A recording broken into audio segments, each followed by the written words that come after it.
እሺ እስከ መጨረሻ የሚጸና ግን እርሱ ይድናል። ጎሽ እግዚአብሔር ይባርክ። እንዲህ አይነት ጥቅስ ነበር የምፈልገው። እስከ መጨረሻ የሚሰራ ግን እርሱ ይድናል ቢሆን ኖሮ ጉዳችን ነበረ።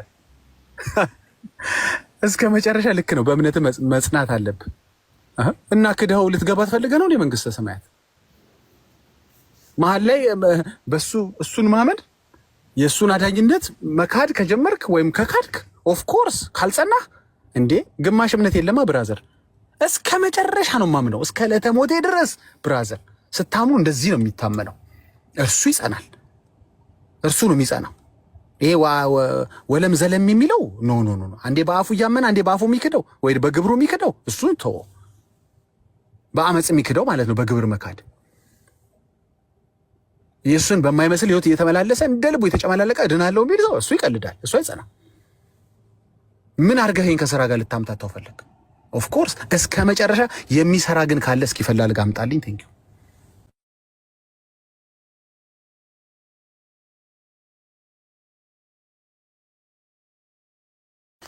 ያመጣሉ ብለህ ነው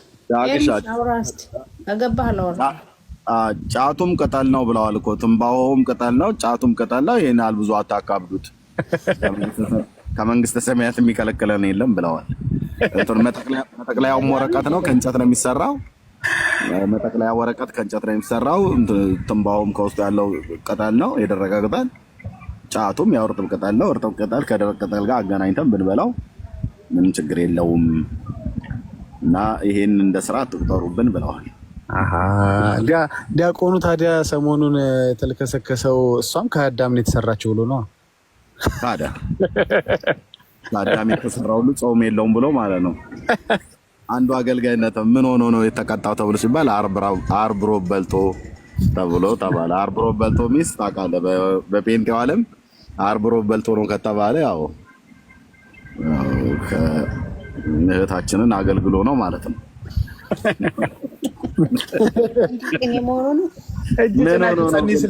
እጅ ጭናችሁ ጸልዩ ስንላቸው ግን የምር መጫን ጀመሩ። ማለት የማይጫን ቦታ ማለት ነው። ደግሞ እኮ ፕሮቴስታንት ሆናችሁ በሱስ የተያዛችሁ ሰዎች ወደ እኛ ኑ እንጸልይላችኋለን አርባ አላለም አንደኛው ወጠጥ አልሰማሁም። አይ አንደኛው እንትና ማን ነው? ሼክ መሐመድ ነው ያላችሁት? ማን ነው? ፈለገ መሐመድ ምን ሆነ? አዎ አርብ የኦርቶዶክስ የአርብ የኦርቶዶክስ መልካም ወጣት ፕሮግራም ላይ በሱስ የተያዛችሁ ፕሮቴስታንቶችን ዋላ አለን። አይናብስ ከየትኛው ምስራት ተፈታላችሁ? ውጪስ ምንድነው? ከዚህ በኋላ ብቻችን አንጠጣም ነው አጣጡን ነው ገባ? ነው አጣጡን እንጂ ጋይስ አጣጡን እንጂ ነው ገባ? ምንድነው ይከፈላል። አልደንግጡ ነገር ነው በጣም የመጨረሻና ተሰለፉ ባለን እያንዳንዱ በሱስ የታሰራችሁ ትፈታላችሁ። አሁን እሱ እንትና ነው የግርማን መቁጠሪያ ነው ይዞ የሚመጣው። ቆይ መልካም ወጣቶች ላሳይ በእናትህ አንዴ በትልቁ አድርጊ። እቺን ኤርሚያ ላይ ያለው እርግጠኛ ነው እቺን አላየው። መልካም የሚያሰለጥናቸው መልካም ወጣቶች እንመልከታቸው እስኪ። እሺ የኦርቶዶክስ መልካም ወጣት እስኪ እንትን ነው በህይወት ነው የሚያስተምራቸው ታውቃላችሁ። ዝም ብሎ በአንደበት አይደለም። እሱ በህይወት የተፈተነ ክርስትና ነው ያሳያቸው ያለው። ክርስትና ለማለት ቢከብድም እና በደንብ በህይወት ተፈትኖ በሁለት ቀን ውስጥ ተለቃልቆ ወጥቶ አሳይቷቸዋል። ክርስትና ያለ ንስሐ ማለት ነው። ያለ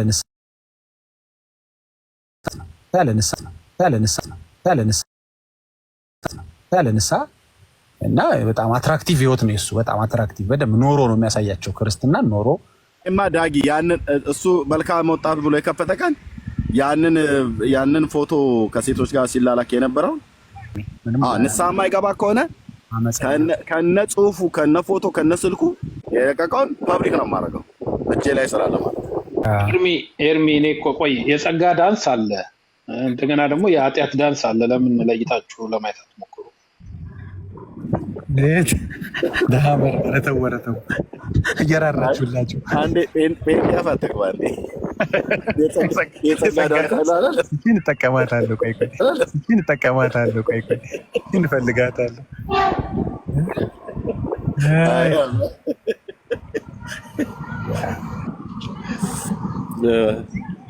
ኤኒዌይ ለማንኛውም ተመዝገቡ ብሏል። ፕሮቴስታንቶች በተለያየ ሱስ የተያዛችሁ ብሎ ሲል ሲናገር ሰምቼው እንዴት እንደሳኩኝ ለራሳቸው ለጆሮአቸው እንትን የሚል አስተማሪዎችን ያከማቹ ነው። ገብተዋል። ያከማቹ ነው። እንዴም ዘፈን ቢባል ዘፈን ያው አኬም ኦፊሻሊ እንዴ ይመቻቸው አላቸው። እንዴ በጣም እኮ ባለውለታቸው ነው። ኤርሚያስ ምን ይሰራላቸዋል? ኤርሚያስ አይመችም ምንም። በቃ ለጭፈራ አይመች። ኤርሚያስ ስብከት እዚህ ቤት ያሉ መልእክቶች ምንም እንደ ልብ ለመኖር አይመቹ። የስጋን ፍሬ ለማድረግ የማይመቹ በቃ ጠዋት ማታ ንስሐ ገባ፣ ተመለስ፣ ተጸጸት፣ መንገድ ቀይር ምናምን በቃ ይሰለቸዋል። በቃ ጠማማ ትውልድ ይሰለቸዋል። አዎ እና ቤስት ጋስፕል ያለው ለዚህ ትውልድ የሚመች እዛ ነው ያለው። ግን መጽሐፉ ደግሞ እንደዛ አይልም። እንዲያው መጽሐፉ የሚለው ይህ ትውልድ እግዚአብሔርን ይህች ትውልድ እግዚአብሔር የምትፈልግ ናት ነበር የሚለው። ግን የኢትዮጵያ ትውልድ ምን እንደነካው አላውቅም። እና ደራሽ የሆነ በነፍስ በቃ በህይወት የተመሰከረለት ወንድም አገኙ ፈትኖ ኃጢአትን በደንብ ፈጽሞ ነው። እንደዛ አይልም። እንዲያው መጽሐፉ የሚለው ይህ ትውልድ እግዚአብሔርን ይህች ትውልድ እግዚአብሔር የምትፈልግ ናት ነበር የሚለው። ግን የኢትዮጵያ ትውልድ ምን እንደነካው አላውቅም።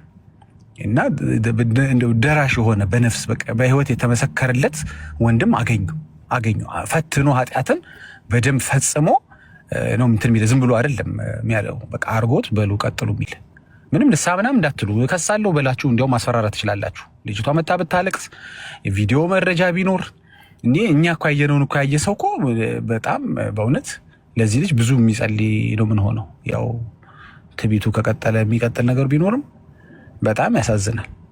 እኔ እንጃ ከዛ በኋላ ያለ ንስሐ ተመልሶ መቆም አይደለም። እንደገና ለንስሐ 48 ሰዓት በጣም አልፈጠንም። 48 ሰዓት ምን እንዴት ተለቃለከው? እንዴት ለቀቀል? በምን አይነት እንትን ተጣጥበ ነው? ኧረ በጣም ይገርማል። የኔ ቤት በገር ለክርስቶስ ሰምራለ። ኧረ ጌታ ኢየሱስ አልሰማሁም። በክርስቶስ ሰምራ። አዎ በገር ለክርስቶስ ሰምራለ። አልሰማሁም። ኧረ እኔ አልሰማሁትም። ማን ያቀረበው? ማን ነው? መምሬ ወጣ ገባ ወይ ኧረ እንዳትሄድ። አይ ለምን? ኧረ ደግሞ ከወጣ ገባማ እኔም ራሴ አይመጥነኝም እንኳን አንተ። ኧረ አክባሪ ነው። ታይ ኧረ ተው እዛ ያንብበው ራሱ ደግሞ ከሱ መቼ ምን ከመቼው አንብቧት ነው ክርስቶስ ሰምራን ምን ሊያወራ ነው? ተሚያንበሳው አይደለም ምን ሊል ነው? ክርስቶስ ሰምራ ጸድቃለች ሊል ነው? ልክ ናት ነው መጽሐፍ ቅዱስ? እኔ እንጃ። ክርስቶስ ሰምራማ እኮ የቲክቶከሮች እኮ ጠላት ነች እኮ፣ በጣም ጠላት ነች። ከዚህ በላይ ጸጋ እንትን ጽጌረዳ ሊያገኙ የቻሉ ቦምቦሊኖ ብዙ ሊያገኙ የቻሉ እሷ ከተሰበከች በኋላ ነው ጣጣ የሆነችባቸው። እሷን የሰማ ሰው በጠቅላላ ጽጌረዳ መስጠት ተወ፣ ቦምቦሊኖ መስጠት ተወ በጠቅላላ። ምክንያቱም በቃ ኢትስ ኦኬ ሲኦል ልግባ ችግር የለውም እሷ ታወጣኛለች ብሎ ተዘናጋባቸው። በጣም ጠላት ነች። ከዚህ በላይ ጸጋ እንትን ጽጌረዳ ሊያገኙ የቻሉ ቦምቦሊኖ ብዙ ሊያገኙ የቻሉ እሷ ከተሰበከች በኋላ ነው ጣጣ የሆነችባቸው። እሷን የሰማ ሰው በጠቅላላ ጽጌረዳ መስጠት ተወ፣ ቦምቦሊኖ መስጠት ተወ በጠቅላላ። ምክንያቱም በቃ ኢትስ ኦኬ ሲኦል ልግባ ችግር የለውም እሷ ታወጣኛለች ብሎ ተዘናጋባቸው እንጂ ደህና እየለበለቡት ነበር። ይሄን ቦምቦሊኖ ጥሩ እየሰሩት ነበርና መሀል ላይ ልክ የእሷን ወንጌል ሲሰማ አርብ ታወጣለች 3000 ስንት ነበር ያልከው? 10,000 ነው አይደል? 3000 በቀን 10 ነው 10 ነው። ተለቁ ላይ አርጊ ተሻሻለች እንዲያሻሻለች እናንተ ከቀነሰው እኮ ሰሞኑን ለዛ ነው ቦምቦሊ ናቸው እኮ የእሷ ወንጌል ሲሰማ አሁን ምንሳሪ ነው የሚላት ነገር አለ። መጀመሪያ 3 ነበር ተከራክረው 10 አስደርገዋል። ነገር እውነቱን ከሆንክ በክርስቶስ ሰምራ ላይ ካንተ ጋር ወያያለው ሙሉ ያስከበት ከመግለጫ ከሚለው ጀምሮ ካንተ ጋር እኔ ወያያለሁ። ይሰማል እና ጸልያችሁ አትልኩኝም ወይ ነው የምልህ? ኧረ እኛ እንልክ አቤት ኧረ አይመስልም። ይሄ ልጁ ሲጀመር እንደ ምንም ለምን ያበደ እኮ ነው፣ እብድ እኮ ነው፣ ቀዌ ነው። ምንም ይሄ የሚናገረውን አያውቅ የሚለውን አያውቅ ዝም ብሎ ጣሪ አክባሪ ነው። ለዚህ ወጣት እውቅና መስጠት እኔ አይመጥንም።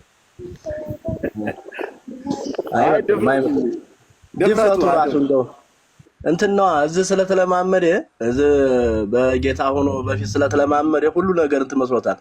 ምንም እኮ የሚያውቀው ነገር የለም። ልጁ ደመ ነፍስ ነው። ስዕል ጋር ይሄድ ያገኘኋት ስዕል የመለሰችልኝ ስዕል እያለ አሁን ይሄ እንደው እብደት ነው እንጂ አሁን እንደውም ጥሩ ይዞታል። ያ ሰሙ የሚባል ጥሩ ይዟቸዋል። እሱንና ይሄን ፈለገን ጥሩ እያርገበገባቸው ነውና ይሄ አይመጥንም።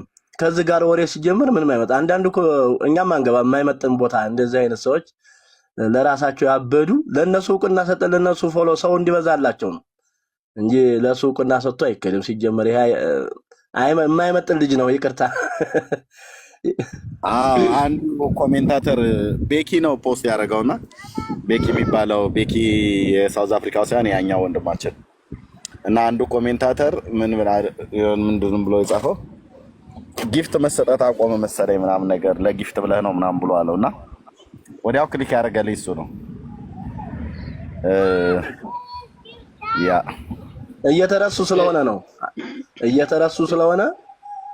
ብለው እየተረሱ ስለሆነ ለዛ ነው እንደገና ለማገገም ነው። ግን ከራሱ ጋር ዲቤት ቢያደርግን ጌታን ተመልሶ የሚያገኝ ይመስለኛል። ምናልባት ክርስቶስ ሳምራ 3000 ስታወጣ ምናልባት በየትኛው አካባቢ ነው የምታወጣው የሚለውን ብናውቀው ጥሩ ነበር። ምክንያቱም ስታወጣ ዝም ብላ ቦታው ፖዚሽኑ ቢታወቅ እዛ አካባቢ ለመሆን ቦታ ለመያዝ ቤት አካባቢ ነው 3000ን ስዘግን እንደው ቦታው ታወቅ ነው። እኛ ደግነቱ አለመግባታችን ነው። መርካቶ አካባቢ አነስተኛ አጠቃቅን ወይም ደግሞ ንግድ ቦታ መርካቶ በኩል እነሱ እነሱ ባለችበት እኛ የለንም። ክብር ለኢየሱስ ይሁን። እኛ ወተናል። የወጣማ አታወጣም። እዛው ዘመዶች ቤተሰቦቿን ታውጣ። አይ ላልወጡት እኮ ነው። ምናልባት ጠቋሚ ነገር ቢኖር ጠቆም ነው ካልኩሌሽኑን ቢታወቅ ብዬ ነው። ቤትሳይድ መሆን እንዳለ ገና ወደፊት የዳንን ነው እንድናለን የሚባል አካላት ስላለ ወደፊት ለምንድን ነው ለሚድኑት ቢታወቅ የት አካባቢ ነው ቦታ የቀድመት ይዛለ እዛ አካባቢ ካወቀው። ግን የሚያሳዝነው ኢትዮጵያኖች ብቻ ነው ይሄንን አይነት ዲቪ ሎተሪ ከሲኦል ወደ ገነት ይወጣላቸው። ሌላ ዓለም እኮ አልሰማም። በእንግሊዝኛ የለም ይሄ ገደል፣ በሌላ ቋንቋ የለም። ለኢትዮጵያኖች ብቻ ያለ ዲቪ ሎተሪ ነው። ከኦርቶዶክስ ያወጣችው ዲቪ ሎተሪ ነው። ዳግ የተሸወድከው እኮ አንተ እግዚአብሔር ኢትዮጵያዊ መሆኑን ታውቃለህ። ይሄንን እናንተ ክርክር እንግባ እንትን እንግባ። ሰምቻለሁ። ኢትዮጵያዊ ነው እሱን አልሰማሁም ነበር የሚባለው። አሁን በኦርቶዶክስ ጉዳይ ሰምቻለሁ ነው የምንለው። ኢትዮጵያዊ ነው አዳም ኢትዮጵያዊ መሆኑን ይሄንን እንከራከር። በዚህ ዲቤት እንግባ እናንተ። ኧረ ሰምቻለሁ። ከልጅ ልጅ እቀበላለሁ ብለው ከሆነ ስላሴ ስጦታ ሰጥተውታል አሉ ለአዳም ሲያገባ ሔዋንን። እግዚአብሔር ኢትዮጵያዊ ዛሬ ላይ ህዝብ በዝቶ እንደዚህ እግዚአብሔር እንትን አደረጋችሁት እንጂ ኢትዮጵያዊ ነበር።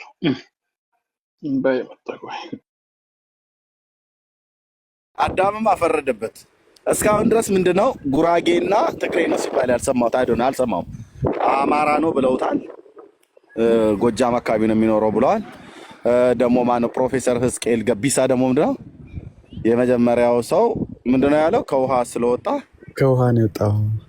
ከውሃ ነው የወጣው አዳም ብሎ ኦሮሞ ሆኖልሃል። አዳም ኦሮሞም ነው፣ አዳም አማራም ነው። ሌሎቹ ብሔር ብሔረሰቦች ለምን እንደፈዘዙ ነው ይሄ።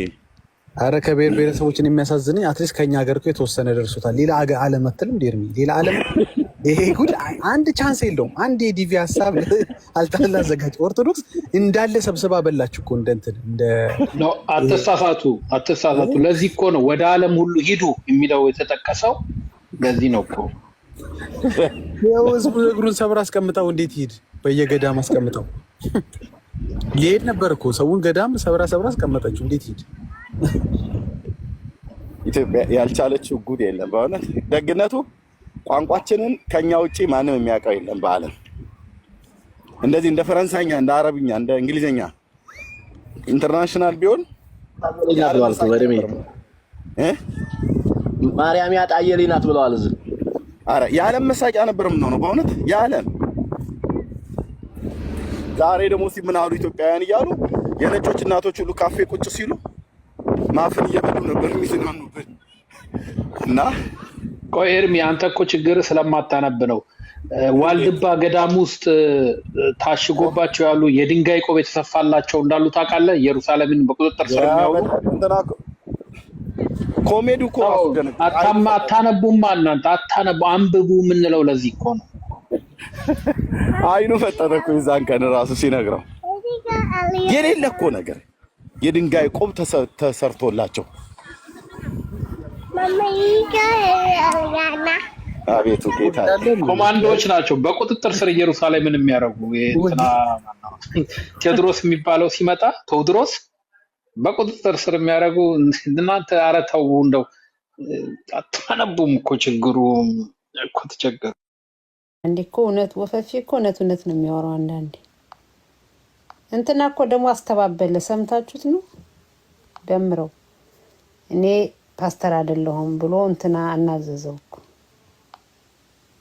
ያኔ መድረክ ላይ የ20 ዓመት ፓስተር የተባለው ማለት ነው። ታዲያ ማለት ነው አይደለሁም ማለት ግን እሱ ዋሽታ ማን ነው አይደለሁም ያለው? ደምረው የት ነው ያስተባበለው?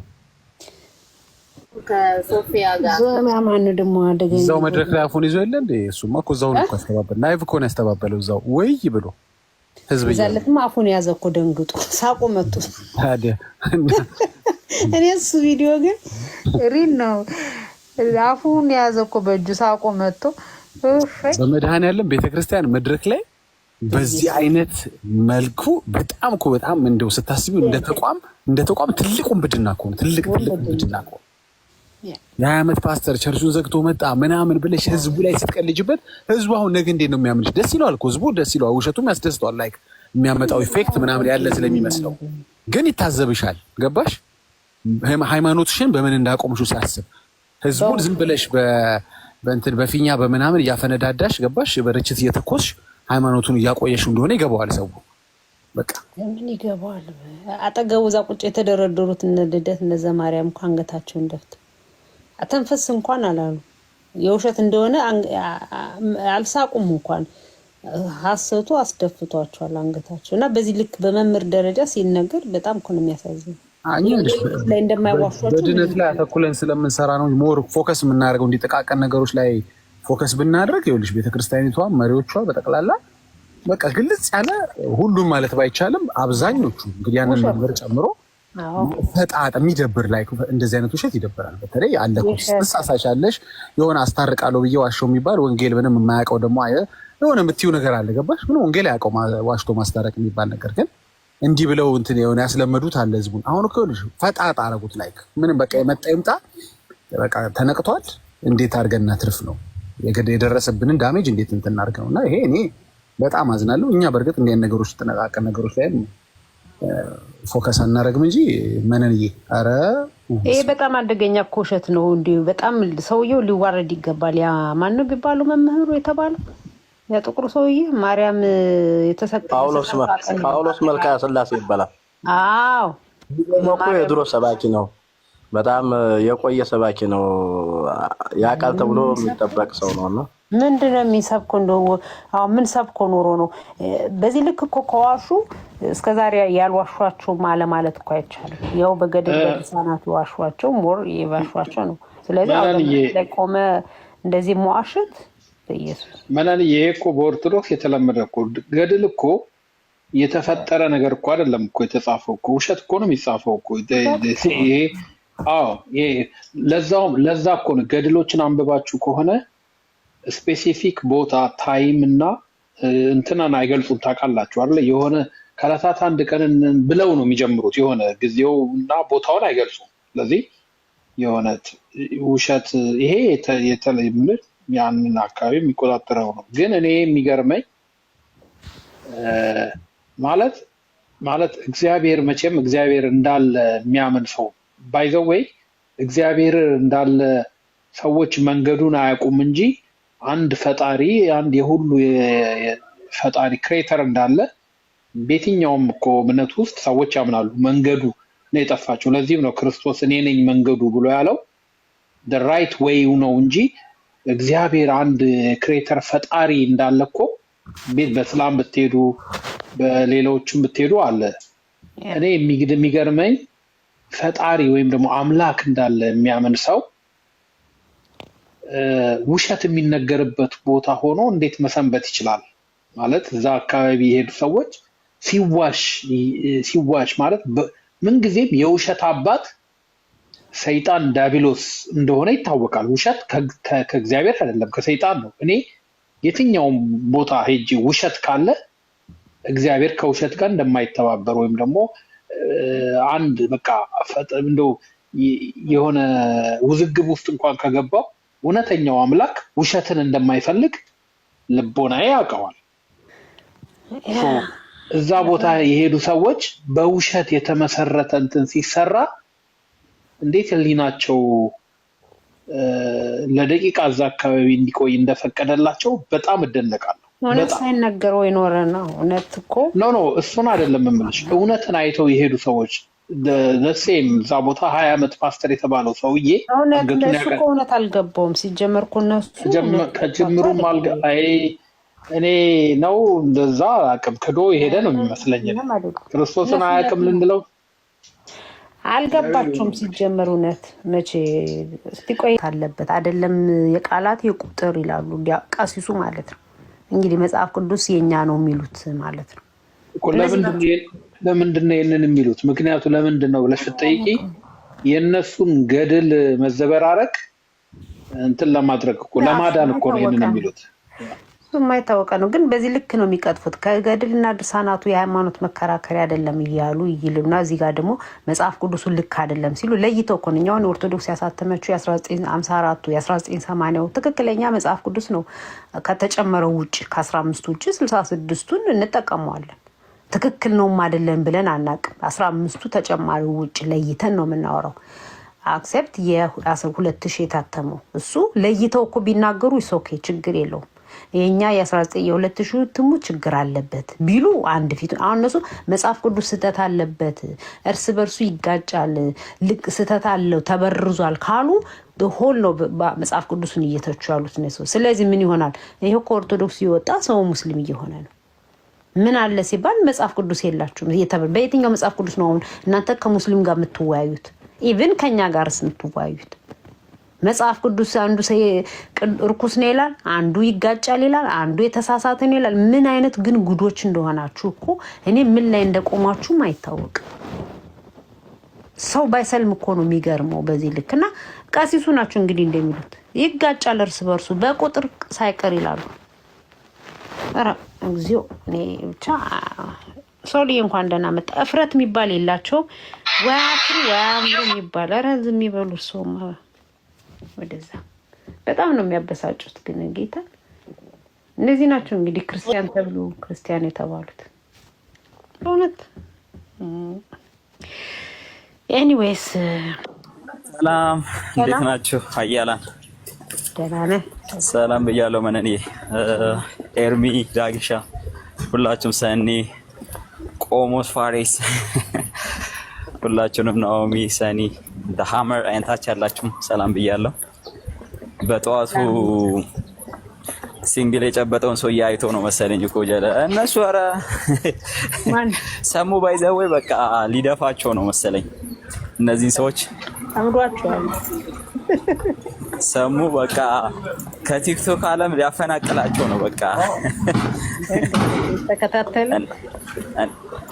በጣም ነው የሚከታተላቸው። ደግሞ ያውቃል ሚስጥሩን ባይዘው ተሰብስቦ ጠላ የሚጠጡባትን ምናምን እንትናን ያውቃልና ውስጥ መረጃ የሚያደርሱትም አሉ። የራሱ የ4 ሚሊዮን የሆነች ነገር ሳይኖር አይወጣም። ያ ሰማህ አይደል? የ4 ሚሊዮን የፈለገን ሞልጆታል። ሲጀምር ቤተክርስቲያኒቱ ሙቅና ያልሰጠቻቸው ናቸው። እነሱ አልሰጠችም። ሰው ግን ልብ የለውም። ማስተዋሉ የተወሰደበት ነው እንጂ በዚህ ልክ እየተናገሩ የማይገባው ማህበረሰብ ነው ያለ።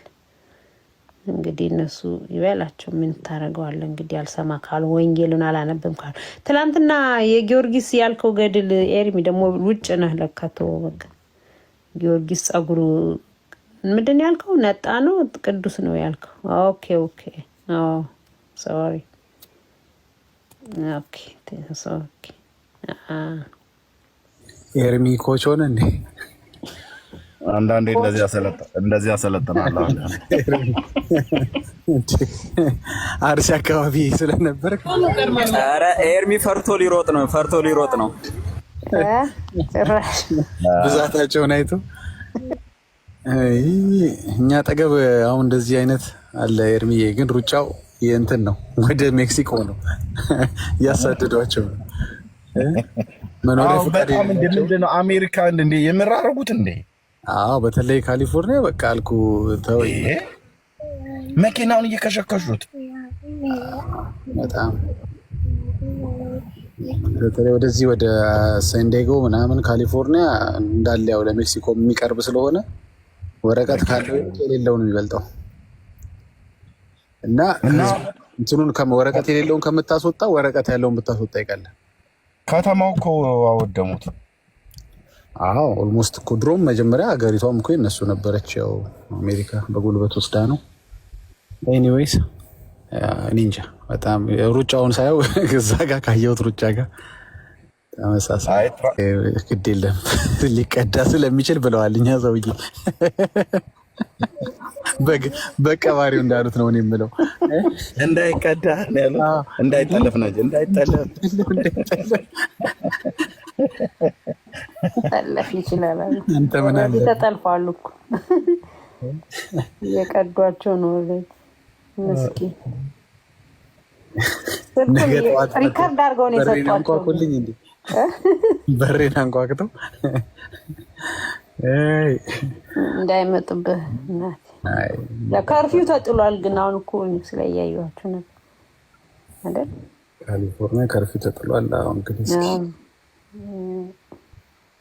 እኔ አሁን ቲክቶክ ላይ ያሉት እንዲሮጡ ነው ይልቅ ማበረታተው። ስለነዛ ያገባኝም ጨርቁን ምኑ እየጣሉና ስትስብ እንትን ወዴት ይሮጡ ነው እነዚህ?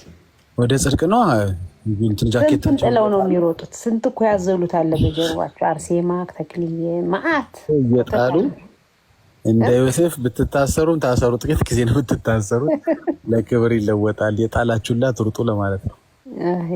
ጥሉም ይመጡልና ስራ እምነት ያለ ስራ ይሏል። እዛ ጋር እኮ በጀርባው ሁሉ ያዘለ ነው ፍጡሩን አዝሎ ማለት ነው።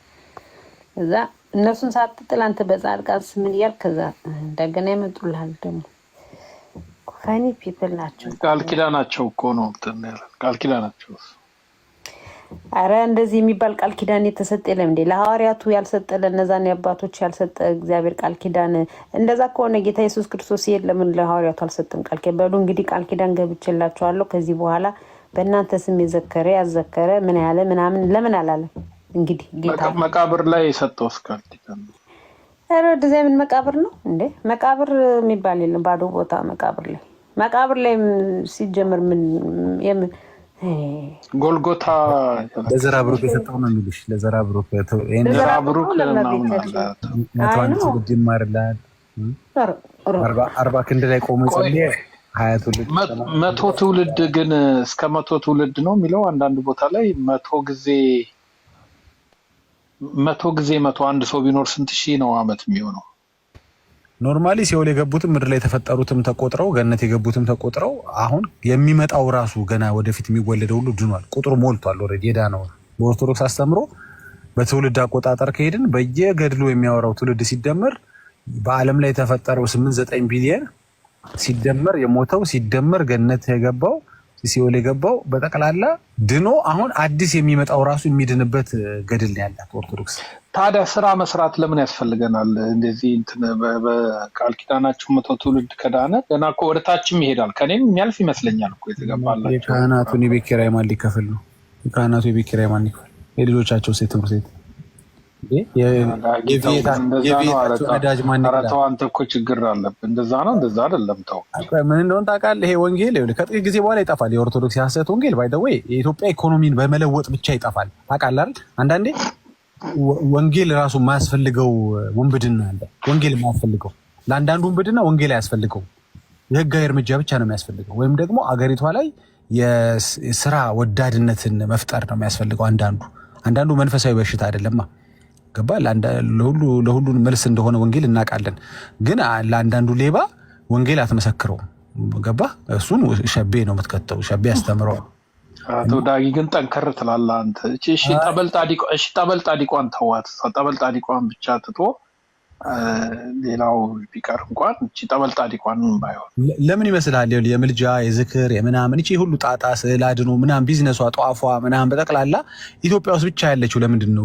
ግብጽ እንኳ ዋና እንትን ሜንተር ነች፣ እንግዲህ ሜንቶር ነች፣ የኦርቶዶክስ ሜንቶር ነች አይደል? ግብጽ ኦርቶዶክስ ሜንቶሯ ግብጽ ጋር የሌለው እኛ ጋር ብቻ ያለው ለምን ይመስላል? ገባ? ኢኮኖሚው እኮ ኢኮኖሚው ራሱ በህዝቡ ላይ የፈጠረው እንትን አለ። ያ ማለት ሰው እንደው ሁሉም ሰው ስራ ይጣላል ማለት ባይቻልም አብዛኛው ሰው ለስራ ብሎ ፈቃደኛ ቢሆንም አሁን በዚህ ሰዓት ስራ በጣም ከባድ ነው። እንኳን እዛ ሀገር የሰለጠነው ሀገርም ሰርተህ ያን ያህል በቂ ነገር እንትን የሚባልበት አይደለም። ስለዚህ ለምንድነው ኢትዮጵያ ውስጥ የነገር ተስፋፍቶ እስካሁን የቆየው? ሰው እንትን ያለው ለምንድነው? ጠንቋይ እግሩ እንደዚህ ዘርግቶ የሚቀልደው በሰው ለምንድነው? ካለው የኢኮኖሚ እንትን አንፃር ሰርቫይቫል ኦፍ ዘ ፊተስት በሚባለው እንትን ምክንያት ኢኮ እንትን ሲስተም ውስጥ ሰርቫይቭ እንድታደርግ የሚያደርግ ራይት ነው መበላላት ነው። ገባ? መበላላት ቴክኒኩ ደግሞ ምንድነው መሰለ? በሐሰት ትምህርት መብላት፣ በሐሰት አስተምሮት፣ በሐሰት መጽሐፍቶች በምናምን መብላት ህዝቡን አለብ። ምክንያቱም ሰርተህ የምትዘልቀው አይደለም አሁን ኢትዮጵያ ውስጥ ያለው ኢኮኖሚ እንትን እና ህዝቤን ያን ያህል የተሳደብኩ ሳይሆን ህዝቤ ስራ ካገኘ የሚጠላ ነው ብዬ ሁሉም አላስብም። አይጠላም። አንዳንዱ ስራ እየፈለገ ስላጣ ነው። ያን ያህል እንትን አይደለም። ግን የሚቀለው ዝርፊያው፣ ውንብድናው ኢቭን በመንፈሳዊም ባልሆነ መንገድ ስታየው አሁን እንደ ድሮ አይደለም። በጣም ሃንጉ በዝቷል። ዘረፋው ምናምን እንሰማለን እዚህም ብንሆን እናያለን። ለምንድነው የተስፋፋው? የሀገሪቷ እንትን ለሌላ ሀገር ሲከብድ ኢትዮጵያ ደግሞ በለጠ እየከበደ ይሄዳል። ስለዚህ በሃይማኖቱም ላይ ጫና ያመጣል። ገባ? ካህናቶች አሁን ከዛ ወጥተው ያ ቤተክርስቲያን ቢዘጋ በዛ ጻድቅ ይገኛል የተባለው ትሩፋት እንደሌለ ሰው ከተረዳ ፊቱን ወደ ስራ ሊያዞር ነው ሰው። ገባ? ቤተክርስቲያን ሄዶ ከዚህ በኋላ ለመሸወድ ፈቃደኛ አይሆንም። እንኳን ለቤተክርስቲያን የሚበላው ይቅርና ለራሱ የሚበላውም ከሌለው ካህናቱ they will come up with something to ገባ? ሰውን ለመዝረፍ በቃ አዳዲስ እንትኖች መገለጣቸው አይቀርም። ያኔ ደግሞ ሰው ይመረራል። ትላንት የተበላው ሳያንስ አሁን ደግሞ አዲስ ዘረፋ መንገድ ይዘው መጡ ብሎ እኛ ስርም እነሱ ስርም የሚርመሰመሱትን ያው እንትና እኛም ጋር እንኳን አሉ፣ እኛም ሰፈር አሉ እንዴ እነ ባለ ዘይቶች እነ ባለ ገስታውሶች አሉ። እነዚህም ያው ከነዛ ያልተናነሰ ቃል ኪዳን አለን። እኔ ካልጸለይኩልሽ፣ እኔ ስጨነልሽ፣ እኔ ስነግርሽ፣ እኔ ትንቢት ካመጣውልሽ መልእክት አሉ። ዘረፋው ሁሉም ጋር ነው፣ ሙስሊሙም ጋር ይኖራል፣ የትም አለ። ስለዚህ ይሄንን ሁሉ የሚለውጠው አንዳንድ ጊዜ የአገሪቷም እንትን ኢኮኖሚ እንትን ቢቀየር ሰው እንደምንም ብሎ ስራ ፈጣሪ ቢሆን ይሄን ስራ አጥነት እንደምንም አድርጎ መመከት ቢችል ለተረት ጊዜ አይኖረውም። ገባ? እንኳን ገድል ለማንበብ ሰው ህይወቱን እንኳን በስነ ስርዓት የሚመራበት አሁን ጊዜ እያልኖሮ ይመጣል። ግን ጠንቋይ ቤት ብዙ ሰውን የሚያንበላልሰው ጠንቋይ ወዶ አይደለም ልልህ ነው። ገባ? ጥሩ ይዞላት የነበረው ለምንድን ነው? ህዝቡ የትምህርት የስራ እድሎች ገባ? እንደገናም የቴክኖሎጂ የምናምን እድሎቹ በጣም ጠባብ ስለነበሩ እዚህ ህዝብ ላይ መቀለድ ይቻላል።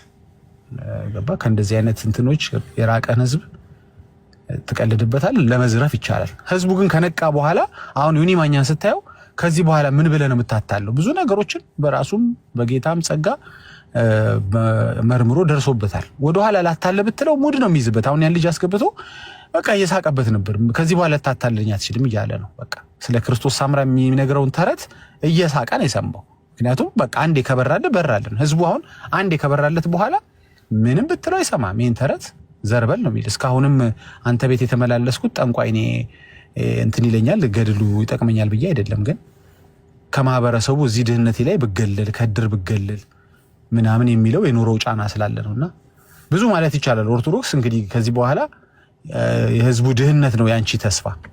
ህዝቡ ድሃ ከሆነ ነው አንቺ በሐሰት ትምህርትሽ የምትቀጥዩኛ። ፍረሺ ማለታችን አይደለም። ግን ሐሰት ትምህርትሽ ከዚህ በኋላ የሚቀጥለው ህዝቡ ድሃ ከሆነልሽ ብቻ ነው። ህዝቡን ግን እግዚአብሔር ብቻ ከታደገው ሰውም ደግሞ ጨክኖ ስራ ፈጣሪ ሆኖ ከዚህ ድህነት አረንቋ የሚወጣ ከሆነ በኢየሱስም ደግሞ ይወጣል። ለህዝባችን እኛም እንጸልያለን፣ ለሀገራችን እንጸልያለን። ያኔ ሐሰት ትምህርት እና የኦርቶዶክስ የሐሰት ልምምድ በረ ትቀልዳላችሁ። እኛ ሰፈር የሚርመጠመጠ የውሸት ነቢያት ሁላ ያኔ ጌታ ይረዳዋል ማለት ነው። እንግዲህ ያኔ በንስሐ እንግዲህ ይመለሳል ወይም የወፍጮ ድንጋይ ታስሮበት ይሸኛል ማለት ነው። እሱ እንደ ግለሰቡ ምርጫ ነው። መምህር ፋሪስ እንኳን ደህና መጡ። ሜርሲዬን ሰላም ብያለሁ። እንኳን ደህና መጣሽ። ኦርቶዶክስ ካላችሁ ግቡ እስኪ አንዱ ሰው ግቡ። ሰላም በይ መርሲ። መምህርም ሰላም ይበሉ። መምህር ፋሪስ የኔታም ቆሞስ ሰላም ብያለሁ። ተባረኩ። አሜን። ሁላችንም ሰላም ብያለሁ። እድሜዬ ሰኒ ወንድማችን ሰለሞን መርሲዬ ሰላማችሁ ብዝት ይበል። እየሰማሁ ነበረ ዳግዬ ጥሩ ነው ያልከው፣ ጥሩ ንግግር ነው የተናገርከውና እውነት ነው።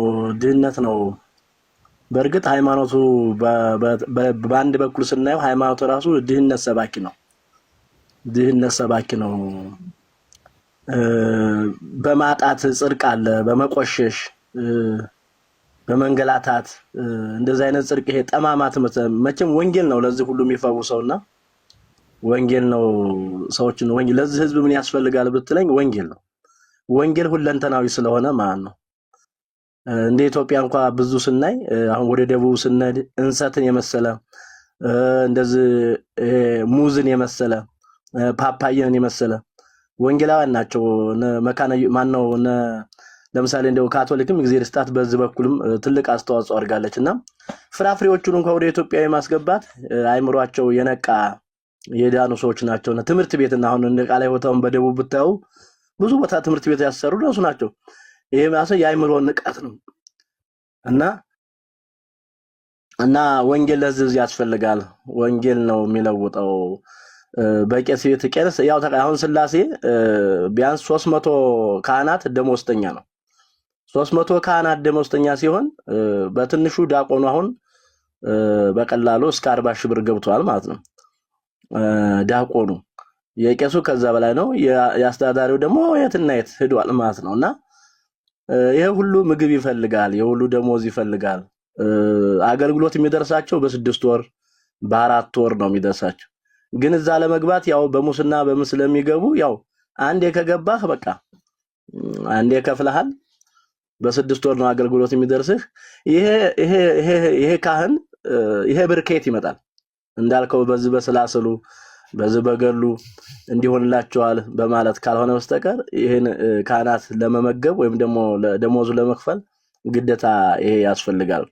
እነሱ ደግሞ የመስራት እንትን የላቸውም፣ ኢንተረስት የላቸውም። ምክንያቱም ከመጀመሪያው ጀምሮ ልመና ነው። በቆሎ ትምህርት ቤት ጀምሮ ልመና ነው። ከዛም በኋላ ልመና በልመና የቀጠለ ነው ሁሉ ነገር ማለት በስጡኝ ማለት ነው። በስጡኝ ነውና እንደውም አንድ ጊዜ ትዝ ይለኛልና ምንድነው እነዚህ ቄሶች እልፍ ብለው ስራ የሚባል ነገር አይፈልጉም። እንደው ብቻ ዝም ብለው መዞር ነው። ለምንድነው መጠጥ ቤት ነው የምታወት? ለምንድነው የማይሰሩት? ለምንድነው መለወጥ የማይፈልጉት? የሚል ተነሳና አይ ወደው አይደለም አላንዱ የሙት እንጀራ ስለሚበሉ አይሙራቸው ሙት ነው የሙት እንጀራ ስለሚበሉ እና እንደዚህ አይነት ነገሮች አሉና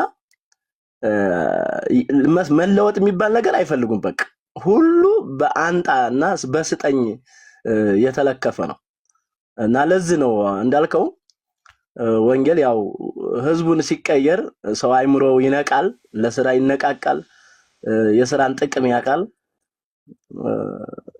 ያደጉ ሀገሮች የምንላቸው ቢሆን እናንተ ያላችሁበትም ቢሆን የዳኑ ሰዎች ናቸው ስለሰሩት ነው ዛሬ ሁሉ ሰው የሚፈልገውና ወንጌል በጣም ለዚህ ህዝብ ያስፈልጋል። ወንጌል ራሱ ለስራ ያነቃቃል፣ አይምሮን ያነቃል፣ የስራ ፈጠራ ሁሉ ነገር በቃ ብሩህ ያደርጋል። ያለ ወንጌል ጨለምተኝነት ነው። የሰማዩ አይደለም የምድሩ ራሱ ለመኖር ራሱ ጨለምተኝነት ነው፣ ተስፋ ቢስ ነው። በከክና በቅማል በማጣት በድህነት ጽድቅ አለ ብሎ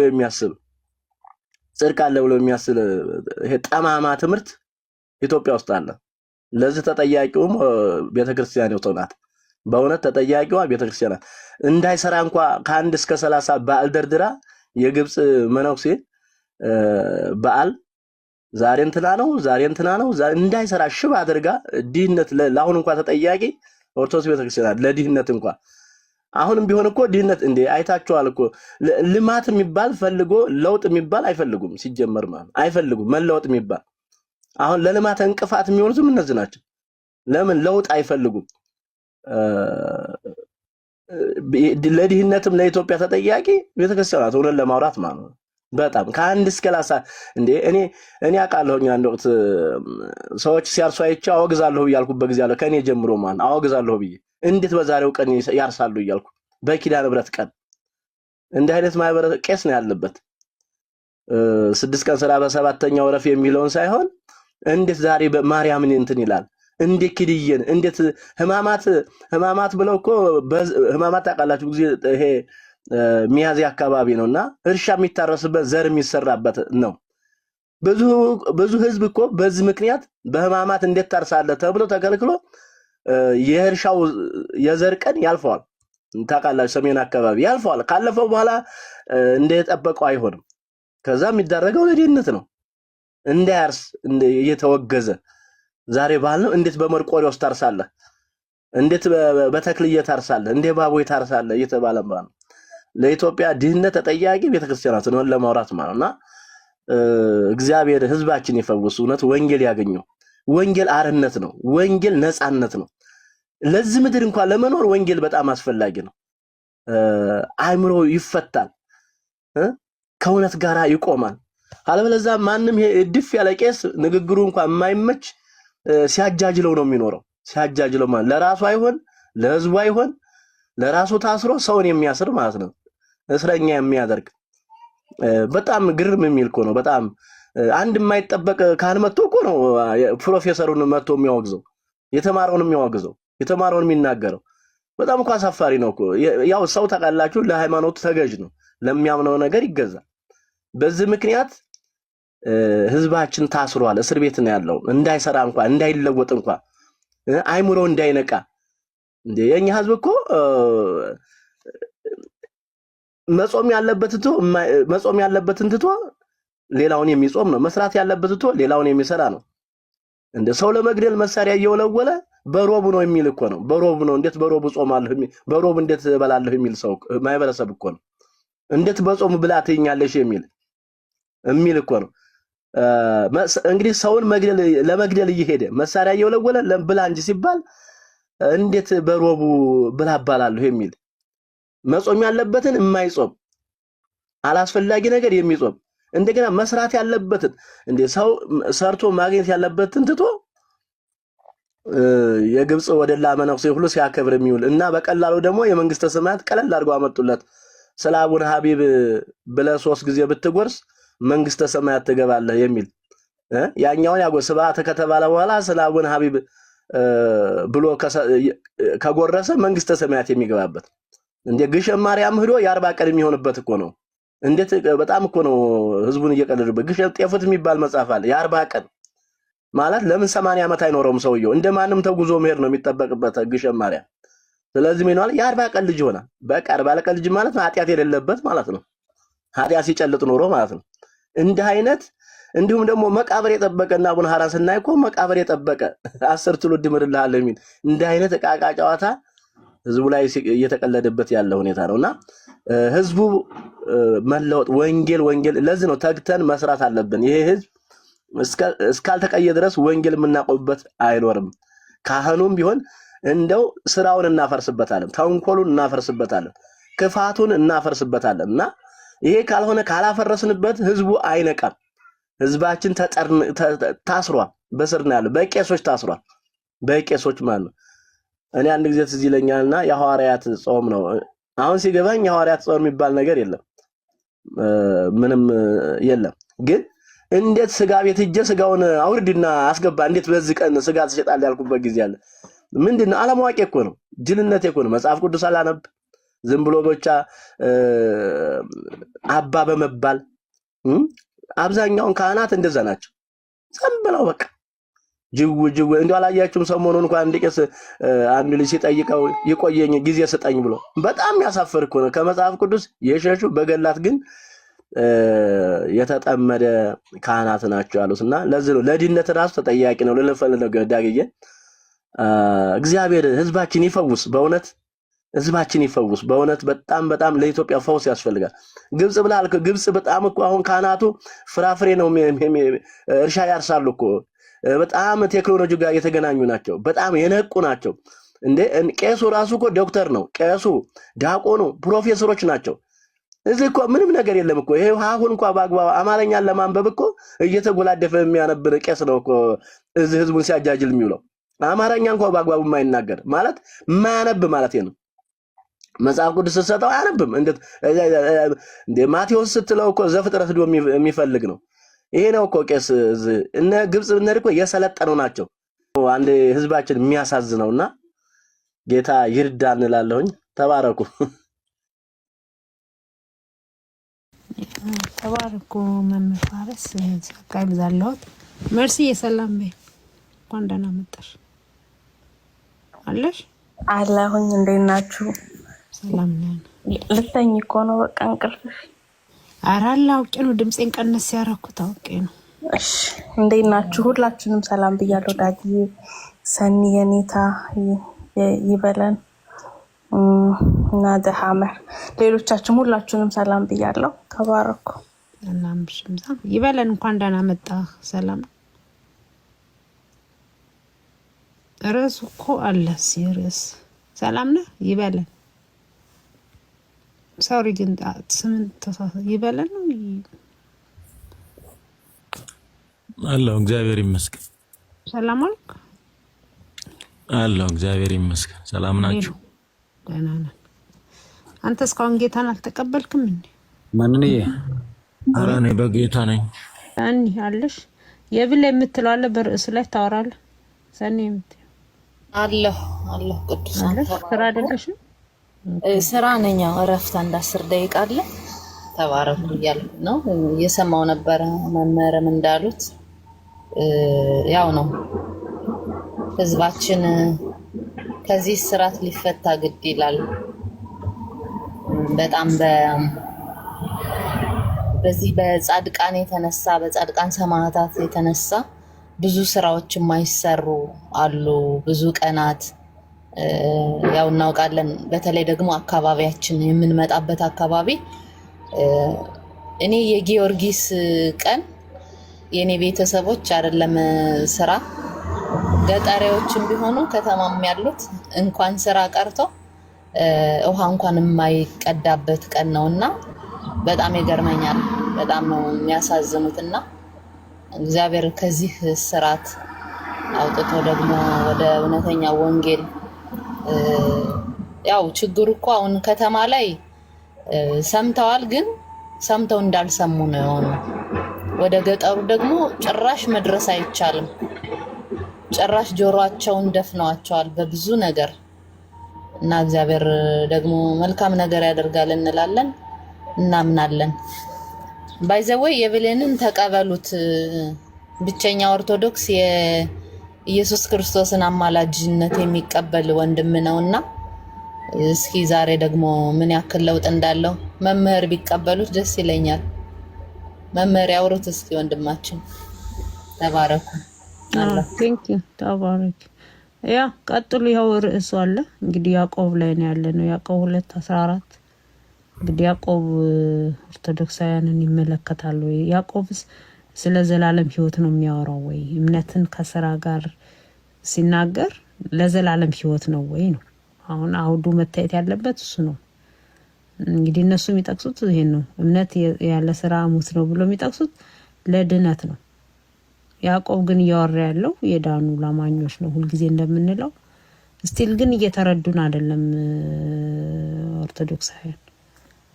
ምክንያቱም ከላይ ጀምሮ ወንድሞች ብሎ ነው የሚጠራቸው። እነዛን የተበተኑትን አይሁዳውያን ዳግም የተወለዱ ናቸውና ወንድሞች ብሎ እየጠራቸው ነው።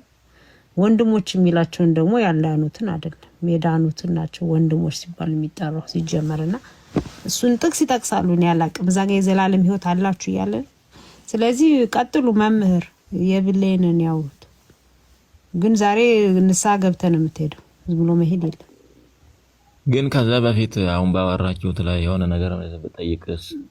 ምንም አላወራንም እኮ አሁን ከሳቸው ጋር ቀጥል ዝም ብለህ ከበርሱ አራታይ ጠይቅ። አይ አሁን ባወራችሁት እኔ አይ አጠቃላይ አሁን እያወራችሁ ስላላችሁት ህዝቡን ስለመዝራት ምንም እኮ ምንም ማስተባበያ ማያስፈልገውም የታወቀ እና ኢትዮጵያ ውስጥ እርሻ መች ይሰራል? 30 ቀን ሙሉ ሰው እንዳይሰራ እግሩን አጣጥፏል እንደሚቀመጠው በዓል ነው እየተባለ ማን የሰጠን? ግብጽ እኮ ቀርጻ የሰጠችን። እነሱ ይሰራሉ፣ እኛ እንሰራለን። እነሱ እንደውም ከኛ በሄደላቸው ውሃ ነው የሚሰሩት። እኛ ዋናውን ውሃውን ይዘን ቁጭ ብለን ነው ለሺህ ዘመናት ስንራብ ይኖር ነው። ከዛ እኛ ደግሞ ሄደን እነሱ ሀገር አትስሩ እኮ አይባልም። ህዝቡ በራሱ ፍቃድ ነው። አንዳንድ አትስሩ አይደለም ቤተክርስቲያኒቷ የደንግጋ ነው እንጂ በዓል ነው ብላ በዓላት ነው አትስሩ ብላ 30 ቀን ሁሉ ለፍጡር ተሰጥቶ አይሰራም አይደል እንዴ? ባለም መስራታችን ነው። አንድም እኮ ዳይ ሆነ ገበሬ ሁሉ እኮ አያርስም፣ እርሻም አያርስም። የከተማውም ሰው እንዴ የከተማው ሰው የሐምሌ ገብርኤልና የቁልቢ ገብርኤል ነው የምትሉት። የቁልቢ ገብርኤል ጊዜ አሁን አብዛኛው ሱቁን ሁሉ መች ይሰራል? ስራ ሁሉ ጥሏል እንደሚቀመጠው አይደለም የገጠሩ ሰው የከተማው ሰው እንዴ ወሩን ሙሉ እኮ አይሰራም። የግዝት ባለ እሱ ላይ አልነበረም ጥያቄ። ህዝቡ ስለማጭበርበር ስለመዝረፍ ያላችሁት ነገር ላይ ግን ጥያቄ ነበር። አሪያው ነው ይዘረፋል። አሁን ወደ ርዕሱ አውራ የብሌ በርሷ አታወራ ይዘረፋል። ቄሶች እንደሚያወግዙ አታውቅም እንዴ? በባህል ጊዜ ያረሰን ገበሬ ዝርፊያ ነው የሚለው እንትን እንደየቦታው ይለያያል። አዎ ትክክል ነው። ግን እንደየቦታው አትበል። ማንኛውም ሀገር የሆነ ባህል ካለ በተለይ ለምሳሌ በገጠር ላይ እንደዛ አይነት ነገር ይደረጋል። ግን በጣም ነው እንጂ አንድ ጊዜ ልንገርህ የኔ አያቶች አንደኛው አጎቴ ማለት ነው የአያቶች እርሻ አንደኛው አጎቴ በሆነ ባህል አረሰ ማለት ነው። እዛ ሲያርስ አወገዙት ከቤተ ክርስቲያን እንዳይሄድ ማለት ነው። እዛ ደብር እዛ ተጨማሪ ደግሞ አጋጣሚ ነው ገጠር እዛ ዝናብ መጣና ያለ ወቅቱ እንግዲህ ዝናብ ያለ ወቅቱ ሲመጣ እርሻውን መሰብሰብ አለባት ተባብሮ ማለት ነው። ጎረቤትም ምን ብለው ህዝቡን አወገዙ። እንዳታግዙት ይህን ሰው ምክንያቱም በበዓል ጊዜ ስለሰራ ነው ይሄ ሁሉ በደል የመጣበት ተብሎ እንዳለ እርሻው በቃ ወደመ። ያለ ወቅት የመጣ ዝናብ እንትናለው የለፋበትን እንትናለ እና ይሄን ያክል በደል የሚደርስበት ገበሬ እሱ ልክ ነሽ። እኔ እንደውም ማቀውን ነገር ልነግርሽ ይችላልው። ለምሳሌ እኛም ጋር ማለት ነው አንዳንድ ጊዜ ህዝቡ ራሱ እንግዲህ ወይ ባለመረዳት ሊሆን ይችላል ቤተክርስቲያኒቷ ሁላ ከምትለው ለምን እንደዛ እንዳልኩሽ ቄስ ገበዙ ከሚሉት ነው ተነስቶ እንደ እግዚአብሔር አይደለም እንደ ቄሱ የሚፈራው የእግዚአብሔር ቃል እኮ አይደለም። ትክክል ነው። ግን ያው ባለመረዳት የሚደረጉ ነገሮች አሉ ነው እኮ ልልሽ የፈለኩት። ለምሳሌ አሁን አንዳንድ ጊዜ በእድር እንኳን ራሱ ህዝቡ በራሱ ፈቃደኝነት ይነሳና ይከለክላል። ህዝቡ እንደውም ቄሶቹ ላይ ራሱ ቄሱ ስለሚያወግዟቸው ነው። ማንም ከቤተ ክርስቲያን እንዲከለከል አይፈልግም። አይ እንደዛ ብቻ አይደለም። እሱም ሊኖር ይችላል እኮ አሁን አንቺ የምትየው ነገርም ሊኖር ይችላል። እንደየቦታው ብዙ ችግሮች ይኖራሉ። ነገር ግን አውራ ማይጠቅምና ከረዝም ሀሳብ ነው ያነሳነው እንጂ አሁን እሱ ለውይይት ለክርክርም አይጠቅምም። እኛ አንድ ጊዜ እንደዚህ ተማሪ ያለን ትምህርት ቤት እያለን መነንዬ እኛ ከምንማርበት ትምህርት ቤት ትንሽ አንድ 200 300 ሜትር ርቀት እርሻ ነበርና ሰውየው ለካ በአመት ባል ጊዜ አርሷል። ህዝቡ ጎረቤቱ አልረዳው ብሎ ተማሪው እንዳለ ተሰብስቦ ሄዶ ባጨዳ ጊዜ አገዘው። ይሄ ሁሉ የመጣው ለምንድን ነው? በጣም ነውር እየሰሩ ያሉት እንደውም አባቶች ናቸው ላይ ያሉት አባቶች። እንደውም ተጋግዞ ኃጢያት እንኳን ቢሰራ አንዳንዴ ከቤተ ክርስቲያኒቷም ከምትለው በላይ ይደረጋል ልልሽ ፈልጌ ነው እኔ። ገባሽ አይደለም? እንደየአካባቢው ህዝቡ ባለመረዳቱ ምክንያት አሁን እንዳልሽው በእድርም ምናምን ህዝቡን እንትን ይላሉ።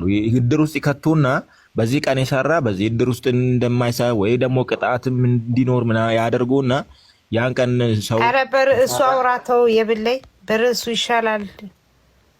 አይ ሙሉ ለምሳሌ ሰዎች ባለመረዳት የሚያደርጉትን የቤተ ክርስቲያን ሰዎች ባለመረዳት አይደለም። ሰው የታዘዘው ነው ከቤተ ክርስቲያን ስለሚታዘዝ ነው እንጂ ያለመረዳት አይደለም። ሰው ቢያደርግ ቤተ ክርስቲያን ትከለክላለች። ወር ነው በቃ በዓል ነው አይሰራም እኮ የታወቀ አይደል እንዴ? ምንም ማስተባበል እኮ አይጠበቅብህም። ይብለይ ሰዎች ባለማስተዋል አይደለም ቤተ ክርስቲያኒቷን ነው የሚሰሙት እንጂ ማንን ይስሙ? የተነገራቸውን እኮ ነው እነሱም የሚይዙት። አይ 30 ቀን በዓል ነው 30 ቀንም ተቀመጥ የሚል ግን የለም። አሁን በውይይቱ ሄድሽ ከእውነቱ ወንድማችን መጀመሪያ ሰላም እልሃለሁኝ። መቼም እንደዚህ በዓል የሚያከብረው ሙስሊም አይደለም፣ ጴንጤም አይደለም፣ ኦርቶዶክስ ነው። ኦርቶዶክስ ደግሞ በማን ስር ነው የሚባል በቄሶቹ ስር ነው። እንደውም በንስሐ አባት እያንዳንዱ የተያዘ ነው። እያንዳንዱ ትምህርት የሚወስደው ከአባቱ ነው።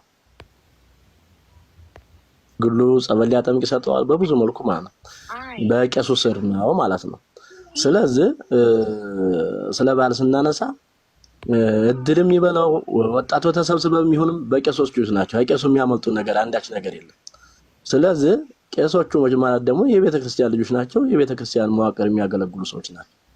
ስለዚህ ምንድነው ምንም ከዚህ ልንሸሸው ልናመልጠው ማንችላል። ለቅስ አሁን አንተ ያለበት ምንድነው ትክክል አይደለም፣ ልንቃወመው ይገባል። ህዝባችን መስራት አለበት፣ ሰርቶ መለወጥ አለበት፣ ሀገራችን መቀየር አለበት የሚለውን ነው መሄድ ያለበት እንደ ወጣት እንጂ እሱ እኮ ልክ ነው።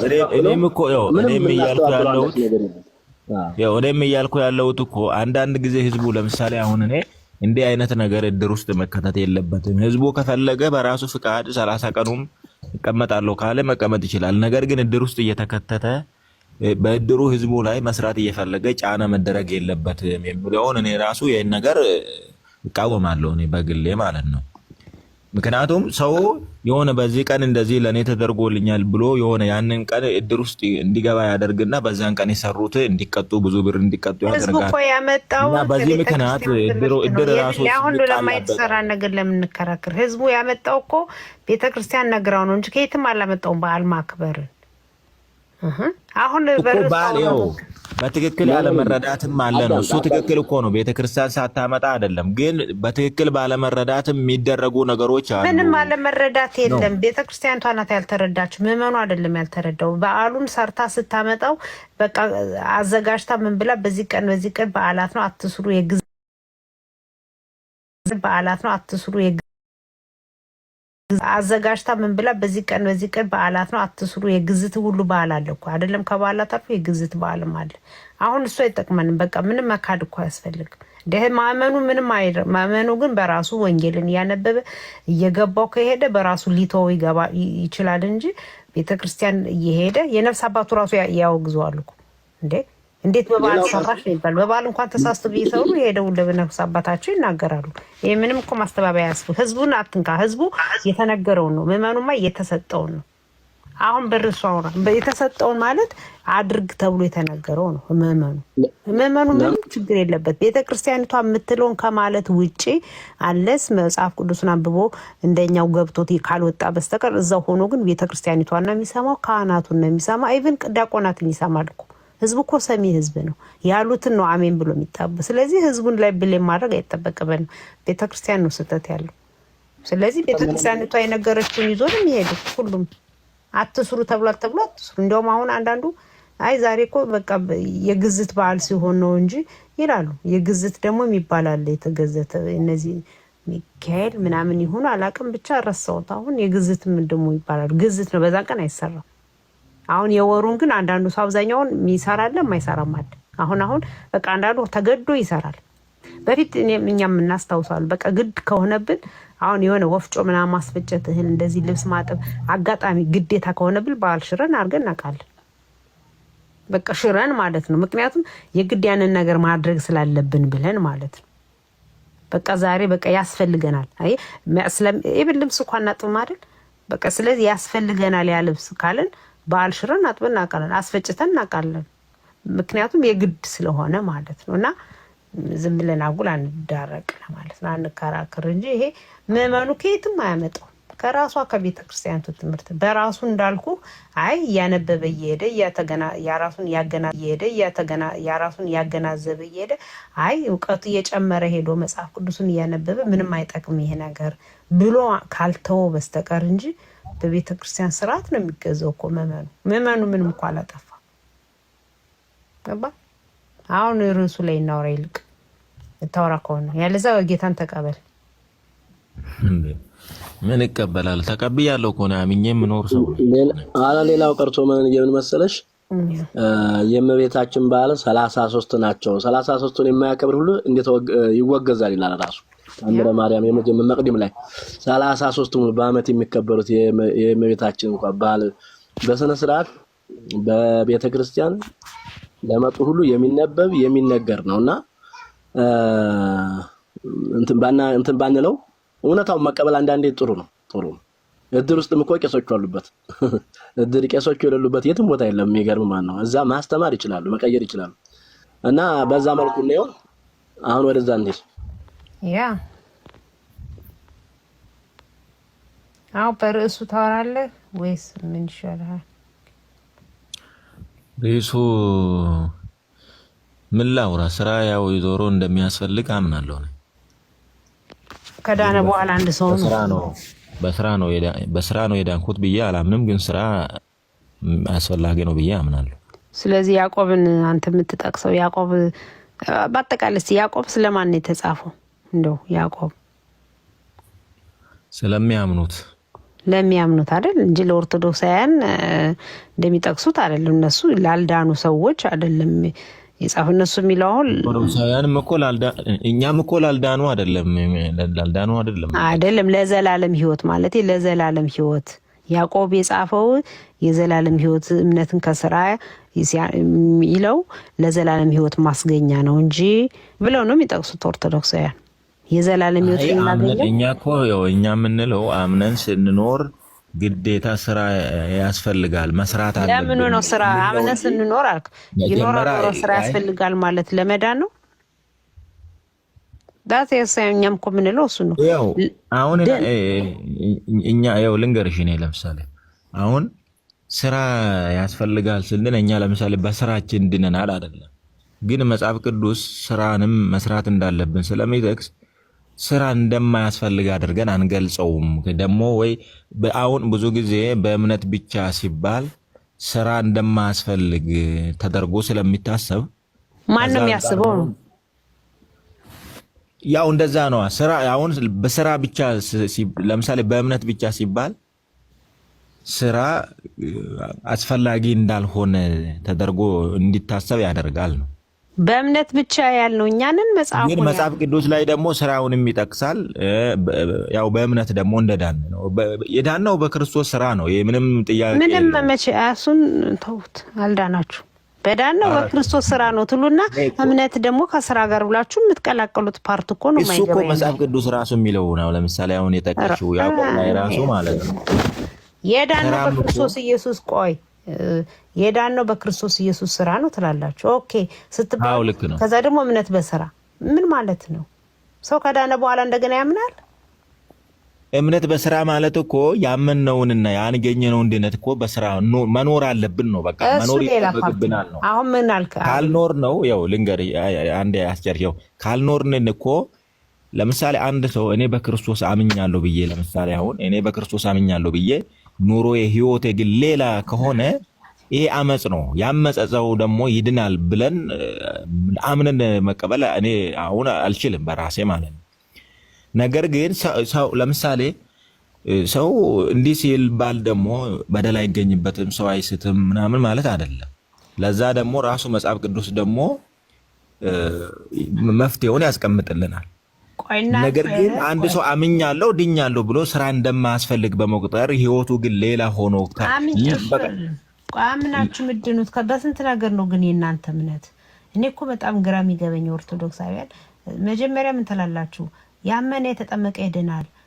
እሺ ከዛ ደግሞ ሚስጥራትን ፈጽማችሁ እናንተው እንድነናል ትላል። ደህንነት ያለው አምኖ ተጠምቆ ሚስጥራትን መፈጸም ያው ሚስጥር የምትሉት ያው የፈረደበት ቅዱስ ቁርባን ነው።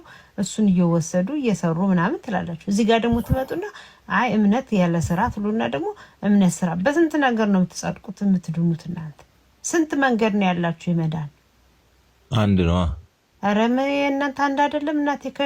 የተዘዋወረ ቁጥርም የለው ሲጀምር ቁጥርም የለው አንድ ነው። ደግሞ ቁጥር ትክክል አልተረዳሽው ይሆናል እንጂ አንድ ነው ያለው መንገድ አለ።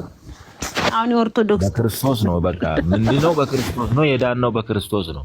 በክርስቶስ ከዳንክ ለምንድን ነው የምትሰራው? ከዛ ውጪ ያው ልንገርሽ እኔ ራሱ ሌላ ከዛ ውጪ ሌላ የመዳኛ መንገድ እንዳለ ከክርስቶስ ጋር የሚተካከል ከሱ ጋር እኩል የሚሆን ሌላ መዳኛ አለ ከተባለ እኔ ልንገርሽ አልቀበልም። እሱ ለእናንተ መፈክር ነው። እናንተ መፈክር አይደለም እየነገርኩሽ እኮ መፈክር ምናምን እያላችሁ እቺ እንትናት ፉከራ ትላለች። ባዶ ፉከራ ይብለን። አንዳንዴ ጥሩ ጴንጤ ትሆናለህ፣ አንዳንዴ ቆንጆ ካቶሊክ ትሆናለህ። ግራ ገባኝ። ምንድነው ኦርቶዶክስ ነህ ምንድን? እስኪ ቆይ አንተ ወንጌላማዊ የማትሆንበት ምክንያት ምንድን ነው? እስኪ ልወቀው። የሆነ ያልገባኝ ነገር አለ ስላንተ። ለምን ማለት አልገባ። እኔ አሁን ወደ የትኛውም መሄድ አያስፈልገኝም ብዬ ማምን ነው። እኔም ሂድ አላልኩ። ወንጌልን የማታምነው ለምንድን ነው? በምልአት የማታምነው? አምናለሁ። ለምን እንዴት አላምንም? በወንጌል የተነገረውን ሁሉንም የእግዚአብሔርን ቃል የእግዚአብሔርን ሀሳብ አምነዋል እኮ። ታዲያ ከኛ ጋር ለምን ዲቤት ወይም ውይይት አንዳንድ ጊዜ ስትወዛገብ እሰማለሁ። ምንድን ነው መወዛገብ? አይደለም መወዛገብ። እኔ ለምሳሌ ኦርቶዶክስ ነኝ። እንደ ኦርቶዶክስ ደግሞ በእኛና በእናንተ መካከል አለ እንግዲህ አንዳንድ ልዩነት። እስኪ ንገረኝ አንተ። በተመሳሳይ ቤተ እምነት ሁላ አለ እኮ ልዩነቱ እኮ ንገረኝ። እሱ ልዩነት አሁን ልዩነቱን እንዳናቀው አንተ ምን ታደርግብናለህ መሰለህ? ግሬ ዞን ውስጥ ትቀመጣለህ ወይ? አልጠቆርክ ወይ አልነጣህ እንትን ሆነ ግራ ግብት አለኝ አንተ ነገር እና እስኪ ምንድን ነው ልዩነት የምትለው ካለ ይሄ ቀር ይለኛል፣ ይሄን ሳስበው ከእናንተ ጋር እግዚአብሔር እንዳላመልክ ያደርገኛል የምትለው እስኪ እንዲህ የሆነ ነገር መቼም የሆነ ዲስቲንክሽን መኖር አለበት። እስኪ ንገረን ምንድን ነው? እኔ ኦርቶዶክስ ነኝ። በኦርቶዶክስነት አንተ አሁን በሚኖር ባለህ እምነት ባለህ መረዳት ልክ ነህ ካልከኝ እኔ ችግር የለብኝም። ኖ እኔ ስለ ኦርቶዶክስ ሆኖ እኮ ባይተው የዘላለም ሕይወትን እኮ የሚወርስ አለ እንዴ? ብዙዎች አሉ። ችግሩ በጣት የሚቆጠሩ ሆኑብኝ እንጂ ካለው ቁጥር አንጻር እንጂ አሉ እንዴ? ይድናል ሰው። የግድ እኮ ወንጌል አማኝ ሆኖ ወንጌሉን ይመነው እንጂ የግድ እኛ ክበብ ውስጥ እኮ መግባት የለብም። እኛ ሰርክል ውስጥ መግባት የለብም። እንደዚህ አይነት ትምህርት አስተምረንም አናውቅም እኛ። ችግሩ ግን እዛ ያለውን ትምህርት እኛ የምንቃወመውን በግልጽ እየመከትን ነው፣ እንደ እግዚአብሔር ቃል እየተቸን ነው። ኦኬ ያ የእኛ እንዳለኝ ለእኛ ተውልንና አንተ ግን ምንድን ይሄኛው ቀር ይለኛል፣ ይሄ ነገር እኔ ከወንጌል አማኞች የማይስማማኝ ነገር አለ የምትለው ነገር አለ። አሁን ግራ ይገባ። አንዳንዴ ጴንጤ ትሆንብኛለህ፣ ከዛ ካቶሊክ ነገር ትሆንና ዞረ ደግሞ ኦርቶዶክስ ጋር አገኘሃለሁ። እስኪ ምንድን ነው ቅር የሚለን እስኪ ንገረኝ፣ ወይ ደግሞ ያልገባህ ጥያቄ የፈጠረብህ ነገር ካለ። ምክንያቱም ስራ ለድነትንም እዚሁ ጋር ስትቃወም ሰማሁ። ማለት መቃወም ስልህ እንደኛ አይነት ነገር ነው የምታወራው። ገባ? እኛም የዳነ ሰው ይስራ ብለን እናስተምራለን፣ አይስራ ብለን አናስተምርም። ካላበድን መቼም መጽሐፍ ቅዱስን መቃወም ካልፈለግን መልካሙን ስራችሁን አይቶ የሰማዩን አምላክ ያከብሩ ዘንድ ብርሃናችሁ ሁሉ በሰፊት ይብራ የሚል ግልጽ ኮማንድመንት ከያዕቆብ በፊትም እያለ ምን አብደን ካልሆነ በስተቀር አትስሩ ብለን አማኞችን አናስተምርም። መስራት በደንብ አለባቸው። ስራ ለድነት ብለን አናስተምርም ስንል አንተም እሱን ሀሳብ ትደግፋል ወይም አትደግፍ ከሆነ ግልጽ አድርገህ የዛሬው ርዕስ እሱ ስለሆነ እንደው እኔ እያዳመጥኩ ግራ ግብት ስላለኝ ያንተ ነገርና እባክህ ብትነግረን። አይ እኔ አሁን ስራ መዳም በእምነት ብቻ ሲባል መስራትን የተወነ አይደለም። እኛ ግን ስራ መስራት እንዳለብን አምነን መስራት አለብን ብንል እንኳን ግን የዳነው ደግሞ በእኛ ስራ ነው በእኛ ጽድቅ ነው ወይ አብለን አናምንም ነው። እኔ አሁን ብዙ ኦርቶዶክሳውያን ሲሰማ በእርግጥ እኮ አሁን አንድ ነገር ማለት ነው በግለሰቦች ደረጃ የግለሰቦችን ሀሳብ አንስተን የምናወራ ከሆነ ላንግባባ እንችላለን። ምክንያቱም ሊሆን ይችላል። ለምሳሌ አሁን አንድ ኦርቶዶክሳዊ እኔ በራሴ ስራ ነው የምጸድቀው ይላል። በየትኛው ስራ ልጸድቅ እችላለሁ ሊል ይችላል። በራሴ በምሰራው በምኖረው ኑሮ ጸድቃለሁ ብሎ ስለሚያስብ ማለት ነው። ግን እኔ እንደ ኦርቶዶክሳዊ ስራ መስራት አለብኝ፣ ግዴታ ነው። በእምነት ብቻ ነው የምጸድቀው ስራ አያስፈልገኝም ብዬ አላምንም። ነገር ግን ደግሞ የዳንኩት እኔ ክርስቶስ በሰራልኝ ስራ ነው። እንደዛ ከሆነ አንድ ሰው በእኔ ስራ ጸድቃለሁ ብሎ የሚያስብ ከሆነ እኮ አንድ ሰው እንደዛ ከሆነ ክርስቶስ ለምንድን ነው የመጣው? ለምንድን ነው የሞተ? ለምንድን ነው የተሰቀለልን?